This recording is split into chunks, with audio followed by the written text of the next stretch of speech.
ये दुनिया अच्छी बात का सबसे पहले मजाक उड़ाती है, उसके बाद उसका विरोध करती है और अंत में जाकर उसे स्वीकार कर लेती है। 39 साल की इस जीवन यात्रा में देश दुनिया को इतने शानदार विचार देने वाले विख्यात आध्यात्मिक गुरु स्वामी विवेकानंद के विचारों में से यदि आप आज भी किसी एक विचार को अपने जीवन में उतार लें तो शायद आपका जीवन आज भी हमेशा के लिए सुधर जाएगा। रविंद्रनाथ टैगोर ने कहा था, यदि आप भारत को जानना चाहते हैं तो आप विवेकानंद को पढ़िए, उनमें आप सब कुछ सकारात्मक ही पाएंगे, नकारात्मक कुछ भी नहीं। लाखों करोड़ों लोगों के प्रेरणा स्रोत, दुनिया में हिंदुत्व की भावना को जगाने वाले, हिंदुत्व की भावना से ओतप्रोत स्वामी विवेकानंद जी का जन्म 12 जनवरी को 1863 में कोलकाता में हुआ था। इनका वास्तविक नाम नरेंद्र नाथ दत्त था। बचपन में इन्हें नरेन कहकर पुकारा करते थे। आइए बात करते हैं इनके फैमिली बैकग्राउंड के बारे में। इनके दादाजी दुर्गाचरण दत्त ये संस्कृत और पर्शियन भाषा के स्कॉलर थे। लॉ में इन्होंने पढ़ाई करी थी और 25 साल की उम्र में अपना घर छोड़ दिया और मोंक बन गए। इसलिए नरेन के लिए कोई मोंक बनना कोई अनसुनी या अजीब बात नहीं थी। इसी तरफ इनके फादर की बात करें तो वो एक लॉयर थे कोलकाता के हाई कोर्ट में। बहुत ही लिबरल, वेल एजुकेटेड और प्रोग्रेसिव आदमी थे। Sanskrit, Persian, Hindi, English, Urdu, Arabic कई लैंग्वेजेस इन्हें आती थी।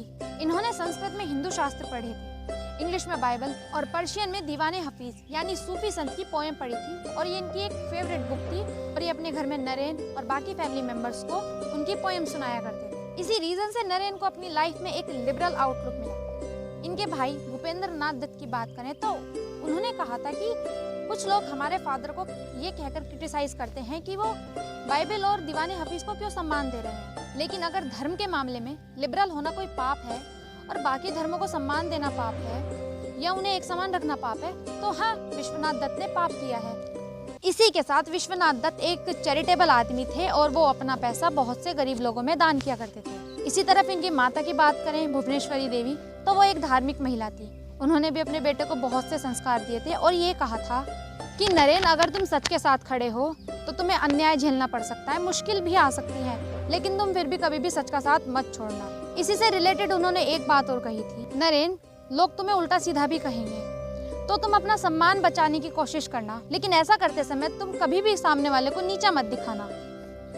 बात करें इनकी एजुकेशन की, साल 1871 में 8 साल की उम्र में नरेंद्र ने ईश्वर चंद्र विद्यासागर के मेट्रोपॉलिटन संस्थान में दाखिला लिया और वहां से अपनी स्कूलिंग की थी। 1879 में वे एक अकेले ऐसे स्टूडेंट थे जिन्होंने प्रेसिडेंसी कॉलेज में एंट्रेंस एग्जाम में फर्स्ट डिवीजन लेकर आए, साथ ही 1884 में ग्रेजुएशन कंप्लीट कर ली। स्वामी जी ने कहा था, अपने जीवन में जोखिम लो, यदि आप जीतते हैं तो आप नेतृत्व करते हैं और यदि आप हारते हैं तो आप मार्गदर्शन करते हैं। आइए बात करते हैं अब उस तारीख की जिस तारीख को देश दुनिया में भारत की एक नई पहचान बन गई। 11 सितंबर 1893 में जब उन्हें बुलाया गया था यूएसए के शिकागो के विश्व धर्म महासभा में। 2 मिनट का समय मिला था स्वामी जी को अपना भाषण देने के लिए। स्वामी जी जब मंच पर गए थे तो कुछ समय के लिए वो शांत खड़े हो गए, तो वहाँ के कुछ लोगों ने उनका उपहास भी उड़ाया, लेकिन स्वामी जी के वो 5 शब्द जिन्होंने भारत की एक नई पहचान ही बना दी दुनिया में। ऐसा क्या कहा था आखिर स्वामी जी ने? अयम निज परो वेति गणना लघु चेतसाम उदार चरिता नाम तु वसुधैव कुटुंबकम। महो उपनिषद अध्याय 4 श्लोक संख्या 71। ये अपना भाई है, ये अपना भाई बंधु नहीं है। ऐसी गणना छोटे हृदय वाले लोग करते हैं, जबकि उदार हृदय वालों के लिए तो संपूर्ण पृथ्वी ही उनका परिवार है। आखिर क्या कहा था स्वामी विवेकानंद जी ने ऐसा? Brothers and sisters of America, मेरे अमेरिकी भाइयों और बहनों, ये वो 5 शब्द थे जिसे सुनकर विश्व धर्म महासभा में बैठा हर एक व्यक्ति खड़ा होकर 2 मिनट तक विवेकानंद जी के लिए ताली बजाते चले। वहाँ तालियों की गूंज उठ गई। ऐसे थे हमारे स्वामी विवेकानंद। इसे शुरुआत की पंक्ति ने वहाँ हर किसी का दिल जीत लिया।